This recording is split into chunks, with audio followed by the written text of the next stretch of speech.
dutandukana uyu munsi twaba tutari kumwe, niyo mpamvu yabiteye.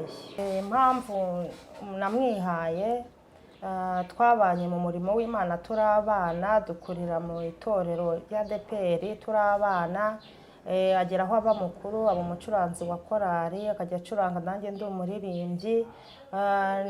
Mu marangamutima yanjye ndeba ku isura inyuma mbona yuko kuva yaravukiye mu gakiza ubwo n'umutima wari muzima.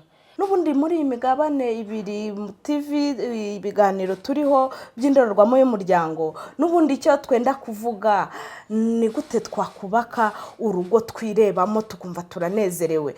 Ntekereza ko indorerwamo ni miruwari uhagarara, icyo ubonye ku musatsi kidatunganya ukagitunganya, wabona ikora ritameze neza ukaritunganya, wabona utambaye neza ugasubira kureba ibindi wambara kugira ngo umererwe neza. Nasanze ari mubi koko, akankubita bakanjyana kwa muganga nka mu bitaro, akankubita.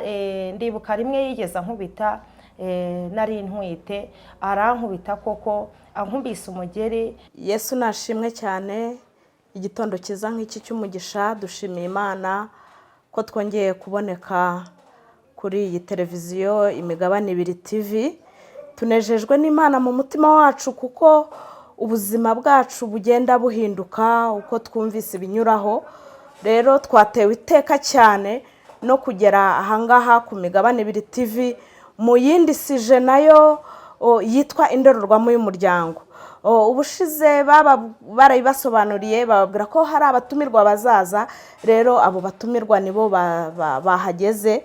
Jewe uri muri iki kiganiro ukiyoboye nitwa Ngango Enata, ndi umubyeyi w'abana 3 n'umugabo umwe. Yesu araduhana umugisha turi kugikurikirana, ariko ndi kumwe na mugenzi wanjye nawe yakwivuga. Karibu. Yesu nashimye cyane. Nanjye nitwa Mukamazimaka Domitire, naturutse mu karere ka Karongi, ku Kibuye. Imana itugiriye neza cyane. Nishimiye kuboneka kuri televiziyo Imigabane ibiri TV kugira ngo tubashe kuganira ku by'ubuzima nagiye nyuramo, ubuhamya, n'ukuntu Imana igira aho ikura umuntu ikagira n'aho umugeza. Imana iduhana umugisha.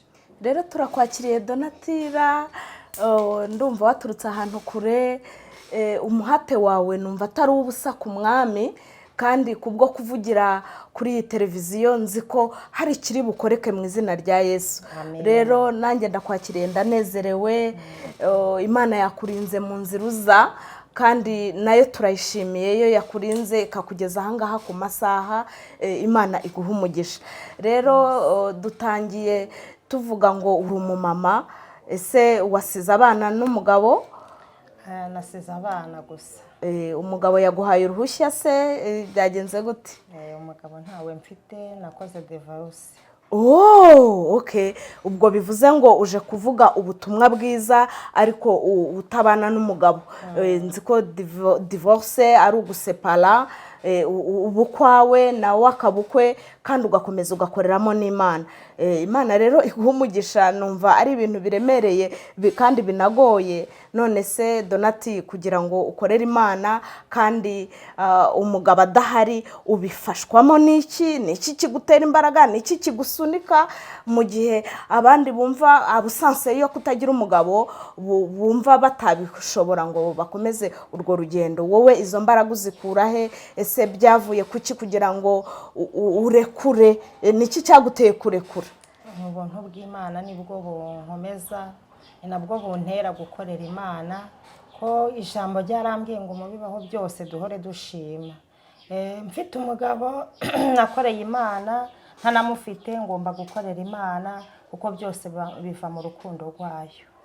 Ese Donati, urakoze gukorera Imana ni mu rukundo rwayo. Ese bigenda bite ko ijambo ritubwira twebwe turakijijwe, mpamya ko nawe ukijijwe, ino televiziyo turiho ni y'abantu bakijijwe, ntabwo udakijijwe wari kwisanga ahangaha. Ubihuza ute agakiza no gutandukana? Niki cyaguteye gutandukana mu by'ukuri? Kandi ijambo ry'Imana riravuga ngo ni ukubana akaramata byiteka tugatandukanwa n'urupfu, kuko na ruriya ruba ari urugingo rwacu. Ni izihe mbaraga zaguteye guhita urekura kandi nturekure n'Imana? Njye nashatse urugo nihaye, ko ijambo ry'Imana ryarambwiye ngo urugo n'amatungo biragwa n'ababyeyi, ariko umugore mwiza cyangwa se umugabo mwiza muhabwa n'Uwiteka. Njyewe rero mu mishakire yanjye nashatse umugabo ntahawe n'Uwiteka. Naramwihaye, ni nacyo cyatumye dutandukana, uyu munsi tukaba tutari kumwe, niyo mpamvu yabiteye. None se muri iyi ndorerwamo y'umuryango twabwira abantu bose, ese wamwihaye gute? Muri iyi ndorerwamo y'umuryango se tubwira abantu ngo nyamuneka muntu wihaye umugabo w'abandi genda umurekure? Ese muntu wihaye umugabo w'abandi, umugabo atakwicishije inzara, umugabo ntagukubite, umugabo akakwambika, umugabo mukajyana gusenga, wumva uwo mugabo wamurekura gusa kubera ko wamwihaye? Impamvu namwihaye, twabanye mu murimo w'Imana turi abana, dukurira mu itorero rya ADEPR turi abana, agera aho aba mukuru, aba umucuranzi wa korari, akajya acuranga, nanjye ndi umuririmbyi. Mu marangamutima yanjye ndeba ku isura inyuma, mbona yuko kuva yaravukiye mu gakiza ubwo n'umutima wari muzima. Ntabwo njye nari mbashije kureba mu mutima we, narebaga inyuma nkumva ko kuva ari inzobe twarakuranye ubwo ni muzima. Ariko Uwiteka we ureba mu mutima yararebaga akabona umutima we atari mwiza, kandi uko tusa inyuma ntabwo twese imitima imbere ariko ibisa nk'uko inyuma dusa. Rero kumwiha kwanjye, twageze igihe nyine cyo kuba twashaka, arandambagiza, ntibyanaruhanyije kuko twe twarakuranye, ntabwo byagoranye. Amaze kundambagiza ndavuga intingiza amahirwe yo kuba nshatse ku mudugudu wanjye, n'ubundi navukiyeho nkanawukuriraho, nabyakiye vuba byihuse. Ariko kuko nari umunyamasengesho nsenga Imana, ntabwo nabanjije kubaza Imana ese Mana bimeze bite, ariko Imana yirebye uko ameze, ireba ibyo hirya, njye narebaga iby'uwo mwanya, ariko Uwiteka wareba ibyo hirya cyane. Rero we yarebye guce mu ijambo ko mwari mushakanye muri abo mu mudugudu umwe wavuze ngo wa ADEPR, hanyuma abashumba nta nama bigeze babaha mbere y'uko mubana? Baduhaye inama, ariko inama nubwo umuntu bayimuha, umutima we ntabwo bawuhindura. Ntabwo umushumba ari guhindura umutima w'umuntu. Bivuze ngo inama z'abashumba ni nziza, kubaherekeresha amasengesho ni byiza, ariko kandi hari ikintu baba batakoze, ntibaba baforomase uwo mutima kugira ngo nugera mu rugo ube muzima. Hanyuma rero muri iyi migabane ibiri TV kandi turimo ku ndorerwamo y'umuryango, nagira ngo ubwire abatwumva abakurikirana iki kiganiro, ese tubigenze gute kugira ngo umuryango wacu ubeho unezerewe? Donatille. Uriya ahanini njyewe nuko nasenze Imana irambwira iti uriya mugabo mwihorere, ntabwo ari uwawe. Nubwo umureba inyuma ariko ntabwo akijijwe, umutima we ni mubi cyane. Njye rero kubera ko nari ndi mu marangamutima, ntabwo ibyo Imana yavuze nabihaye agaciro. Ariko mbonereho kubwira abantu badukurikiye, ntabwo amaso yacu areba iby'ako kanya, ariko ni ukuri bavandimwe bene data, Imana iravuga. Jewe ntabwo nari nzi ko Imana ishobora kuvuga ikintu kizaba hirya y'imyaka irenze 2, 3, 4, 5. Ariko Imana yararebye ibona ko umutima wari mubi. Nje nubwo narebaga isura ari inzobe nziza, Imana irambira ati hoya ni mubi, mureke. Ntabwo rero nabyiyumvishije, naravuze nti hoya ntabwo namureka, naramaze kumukunda. None se Donatille, iyo urakoze kuko wagize n'agahe keza ko kubaza Imana. N'ubundi muri iyi migabane ibiri TV ibiganiro turiho by'indorerwamo y'umuryango, n'ubundi icyo twenda kuvuga ni gute twakubaka urugo twirebamo tukumva turanezerewe. Ntekereza ko indorerwamo ni miruwari, uhagarara icyo ubonye ku musatsi kidatunganya ukagitunganya, wabona ikora ritameze neza ukaritunganya, wabona utambaye neza ugasubira kureba ibindi wambara kugira ngo umererwe neza. Bivuze ngo mu ndorerwamo y'umuryango tugomba kugira umuryango kandi ari umuryango unezerewe. Bivuze rero ngo wowe wabwira iki abadamu, abadamu batibona mu ngo uno munsi? Icyo nababwira cyo uretse kwihangana, ariko cyane umuntu wagiriwe amahirwe yo kuba atarashaka kandi akaba asenga, namushishikariza kujya asenga Imana yamubwira ngo nyura iburyo akaba ariho anyura. Rero nanjye iyo nza kumvira umwuka w'Imana nk'uko yari yambwiye, ntabwo nazaga kuba narakoze divorce. Rero nakoze divorce mbigizemo uruhare, kuko Imana ikimbuza ntabwo nigeze nakayumvira, ariko nageze mu rugo nsanga koko nk'uko Imana yabivuze, nsanga wa mugabo ni mubi mu mutima. Nasanze ari mubi koko, akankubita bakanjyana kwa muganga nka mu bitaro, akankubita. Ndibuka rimwe yigeze ankubita, nari ntwite, arankubita koko, ankubise umugeri rwose pe. Imana hari icyo yashakaga, yagira ngo uyu munsi be ndi hano kuri kamera mpumuriza abanyarwanda, mbese ko Imana yacu ni Imana itabara. Icyo gihe yankubise umugeri, nari mfite inda y'amezi hafi 8, ankubise umugeri nk'aho umwana yakamanutse ngo avemo, we yasimbutse asubira haruguru mu nda. Numva umwuka uraheze, ambyiga haruguru, numva umwuka uraheze, ashaka guca nko mu kanwa, numva ibintu birakomeye cyane, ndahana ndavuga nti noneho uranyishe. Ariko ntago yabihaye agaciro, aravuga ati ntomboye wapfa. Ariko kuko Imana yashakaga ko uyu munsi nzaba ndi hano imbere ya kamera, ntago napfuye, ndi muzima. Imana ishimwe. Amen. Hanyuma abo bana wabyariye mu kwihangana no kwiha, kuko wavuze ko umugabo wamwihaye kuko nta jwi ry'Imana wumvise, abo bana wabitaga nguki? Abana bawe bitwa abandi? Ese abana bawe bafite agahinda, bose agahinda kawe ko mu rushako, bafite ibikomere, amazina yabo ni ayahe? Uwa mbere namubyaye mu mibabaro koko bikomeye cyane, ndareba mbona nta kindi kintu nakora, mwita izi byose. Ndavuga inti cyakoze Imana izi byose, iyo yamenye uyu mugabo uko ameze, ni nayo izi uko bizagenda, mpita mwita izi byose. Abari gukurikira indorerwamo y'umuryango rero, bivuze ko amazina twita n'abana bacu aba ari amazina avuye mu mutima rwose kandi agendanye n'imimerere turimo. Jewe rero ndavuga muri indorerwamo y'umuryango ngo twite ku mazina twita ku bana. Ese twebwe dukijijwe? Ese twebwe twamenye Kristo? Abana bacu tubita ayahe mazina atazagira ubusobanuro bubi? None se Donati, nkubaze ko kenshi mu ndorerwamo y'umuryango tuba turi mu muryango nyine, abo bana ko wabajyanye hehe? Uno munsi abana bari hehe? Uno munsi abana bageze mu wa kangahe? Ese uno munsi abana bariga gute? Ese uno munsi ntago bagifite agahinda bakaba batari no mu mashuri, kandi leta yacu nziza idushishikariza kwita ku bana? Bimeze bite uno munsi wa none? Muri ubwo buzima bubi nanyuzemo, bikaba ngombwa ko nkora divorce, kubera ko Imana yacu ni umubyeyi mwiza ugira ibambe n'imbabazi. Yirengagije iminsi yanjye yo kujijwa, Imana irongera ingarukaho, ndi mu mahirwe ya kabiri, umugabane wa kabiri TV. Mu migabane 2 TV bisobanura ko n'aya mahirwe turimo n'aya kabiri. Ndi mu mahirwe ya kabiri, Imana yaje kungirira neza, rero nanjye ngira umugabane rwose wa kabiri pe. Nanjye ndi mu migabane 2 kuko Imana, ndashima Imana pe. Rero abo bana Imana yaje kungirira neza. Uyu munsi abana bari kwiga, uwa mbere ari kwiga muri segonderi mu wa mbere, wa kabiri ari kwiga mu wa gatandatu, wa gatatu ari kwiga mu wa kabiri. Imana yarakoze. Bivuze ngo Imana yacu izi kurinda, Imana yacu izi komora ibikomere. Ese abo bana mu mashuri ni abahanga?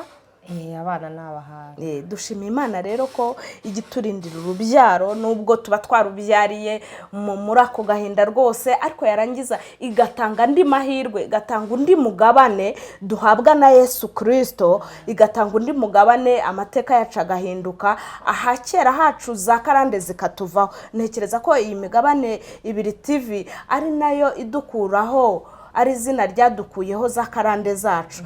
Ubuzima rero bwo kuba mu mugabane wa kabiri no mu yandi mahirwe kandi ya kabiri yo kuba ufite Imana, yo kuba ufite Kristo mu buzima bwawe. Imana yacu tuvuge ngo Imana ya Donatira irera abana, Imana ya Donatira yishyura minerivare, Imana ya Donatira irakuza kandi irarinda. Ese ko iyo umuntu atandukanye n'umugabo agira ibintu byinshi by'amamubaza batese natwe tuziyizire kuri wowe, amarembo aba akinguye, nta mugabo wamukubita yakuvugishije, nta mugabo wamukubita yinjiye iwawe, kubera ko uba uhagaze wenyine, uba uri femme libre. Umufemme libre igihe cyose rero ni izihe mbaraga wakoresheje kugira ngo ukinga ayo marembo? Abana wajyanye uba ari bo ugifite uno munsi, wakabaye warashyizemo n'abandi dukurikije igihe mwatandukaniye, wakabaye ubyaye nk'abandi bana babiri. Ni iyihe kode tugiye guha abadamu batandukanye n'abagabo babo kandi bakizera Kristo, bakimufata nk'umugabo nyamugabo? Wabaha akahe gakode bagenderaho kugira ngo bakomeze kugwiza imbaraga? Murakoze cyane. Ku Migabane Ibiri TV inama naha abadamu, icya mbere ni uko twakira Yesu nk'umwami n'umukiza wacu. Iyo wamaze kwakira rero Yesu nk'umwami n'umukiza wawe mu mutima, aho umugabo atari, Yesu aba ahari ari umugabo ukomeye cyane. Ko uyu mugabo wo hejuru twiringiye, n'abagabo niwe basaba imibereho, niwe bahangaho amaso. Ni nayo mpamvu uwo mugabo rero kwa ko ayoboye n'abandi bagabo abasha gukora ibyo abagabo batadukorera. Rero yabaye mu ruhande rwanjye, ampa ibyo kurya, ampa imibereho. Ndavuga nti uyu mugabo ntabwo namubangikanya, kandi koko arankomeje, ni nawe umpagije, ndamushima. Ni nayo mpamvu ndi hano kuri kamera. Ni imbaraga z'Imana, ni ukuvuga imirimo y'Imana. Aho umugabo atabaye, umwami wacu arahabaye. Donati, urasa neza kandi rwose ufite ibineza neza. Umugabo wacu ni umunyembaraga. Rero twavuga ngo kubera ko Imana yacu ari nziza, twayivuga bukira bugacya, twayivugaho ibyiza byinshi. Ni umubyeyi, Imana ni umubyeyi. Uko bisa bigaragara ko nawe yakureze. Ese uno munsi ufite ababyeyi bawe bakubwira ngo iki bo mu mwanya aho turavuga mu mwanya w'abadakijijwe? Kuko ababyeyi bafata ku ruhande rw'amaraso, nk'amaraso yawe, akubwira ngo iki? Ni ibihe bihumuriza guha? Bo barumiwe gusa. Iyo barebye imirimo y'Imana bo baratangara gusa, bavuga ati Imana yawe usenga, Imana yawe wiringiye, byose izabikora, irabizi. Ni nayo mpamvu iyo ndebye uwo mwana wanjye ndavuga nti izi byose. Yego, Imana yacu izi byose rero, kandi Imana yacu izi uko tuzabaho no mu gihe tudafite ibyo twishingikirije, no mu gihe ibyo twarebaga bitambutse. Rwose Imana yacu izi byose nk'umwana wa Donatira. Haleluya. Rero dushimiye Imana yacu ko yagize neza, yakomoye ibikomere, ubasha kuza no kuri televiziyo. Twabwira abadamu ngo iki? Tubabwire ngo iki? Tubabwire ngo Imana yacu ni nziza. Niturangiza tubabwire ngo Donatira arakomeye kandi arimo aravuga Yesu. Twongere tuvuge ngo Imana yacu irarera. Hanyuma mu ndorerwamo y'umuryango naratangaye cyane, nasanze iki cyanditswe umuyobozi w'iyi televiziyo Imigabane Ibiri TV yakuye mu kuva 38 igice cyaho cya 8 ko miruwari, sinari nzi ubusobanuro bwa miruwari mu by'ukuri. Sinari nzi ko indorerwamo uyireberaho ukareba no kwino, ukareba hatameze neza. Kandi nshimiye ko yashyizeho iki kiganiro cy'indorerwamo y'umuryango kugira ngo abubatse ngo niki dukwiye, ese abacyubatse ngo kandi bari kumwe n'abagabo niki dukwiye kubabwira kugira ngo birebere muri indorerwamo y'umuryango? Dukwiye kubwira iki abasore? Dukwiye kubwira iki abakobwa bitegura gushaka? Dukwiye kubwira iki barumuna bacu nabo dukeneye ko ejo bazaza kugira umuryango mwiza, kugira ngo bazaboneraho no kujya bita abana babo n'amazina meza adasiguye akababaro, adasiguye, adafite ubusobanuro bw'agahinda? Ku badamu icyo nababwira cyo ni ugusenga Imana, abari mu ngo Imana ikabubakira ingo z'umugisha, Imana ikabakomeza, kandi n'abakobwa batarashaka nabo bakajya bashishoza ntibarebe uburanga bw'inyuma, ahubwo bagasaba Imana ikabarebera mu mutima kuko niyo ireba mu mutima. Rero nje nuko byagenze, ariko ni ukuri nubwo byagenze gutyo ntabwo nibaza ku Mana kuko nta kitari yakoze imburira, ariko kuko ntari nzi neza, ariko kwari ukugira ngo uyu munsi nzahumurize abantu, nzahumurize abakobwa bihebye, ahubwo bajye basenga Imana, isaha yabo n'ikigera Imana izajya ibagirira neza. Kandi n'ababyeyi bageze mu ngo bakaba bafite intambara uyu munsi, nta wundi wo kurangiza intambara, nta wundi wo guca intambara uretse Uwiteka wenyine. Hari ukuntu rero azica bitandukanye, nge yaziciye muri divorce, ariko ntabwo twese ariko yaducira divorce. Harimo abizagica intambara, amahoro yarabuze akaboneka, ibyari bibuze mu rugo bikaboneka, mbese abantu bakubaka ingo pe. Nge nuko Imana yaciye inzira, ariko Imana igira inzira nyinshi, ntabwo twese zaca inzira za divorce. Ufite ibibazo ntabwo izamucira inzira ya divorce wese, ahubwo hari uko izajya ibigenza. Donati ugize neza. Abanyarwanda bari abahanga bagiye bavuga ibintu by'imigani, ugasanga yagannye akariho. Hari abavuga ngo niko zubakwa. Ijambo niko zubakwa kuri wowe risobanuye iki? Nanjye natangiye mvuga ngo niko zubakwa, ariko nakicara nkibuka ko Imana yari yambujije koko. Byatumye rero nsanga atari ko zubakwa, kuko ngewe ubwo nubatse rwari rurenze uko zubakwa. Rwari rurenze, ariko byo ntabwo bamwe bakubakira ngo niko zubakwa, ariko icyo twashyira imbere ni ijambo ry'Uwiteka. Niwe wubaka urugo, niwe utanga amahoro, nta handi amahoro twabonera ni ku Mana. Bakristu mudukurikiye mu ndorerwamo y'umuryango, reka twe guhanga amatwi ku migani y'Abanyarwanda.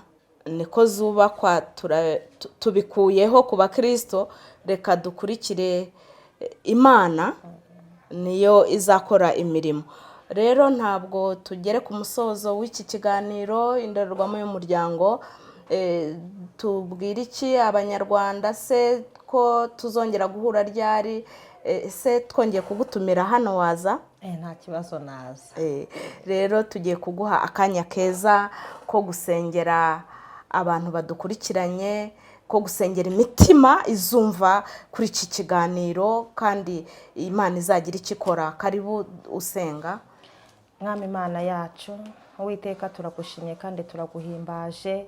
Turagushimiye kuko waciye inzira ukangeza ku Migabane 2 TV, kugira ngo tuganire cyangwa se ntanga ubuhamya ku ngo nyinshi, ku miryango myinshi irimo irasenyuka.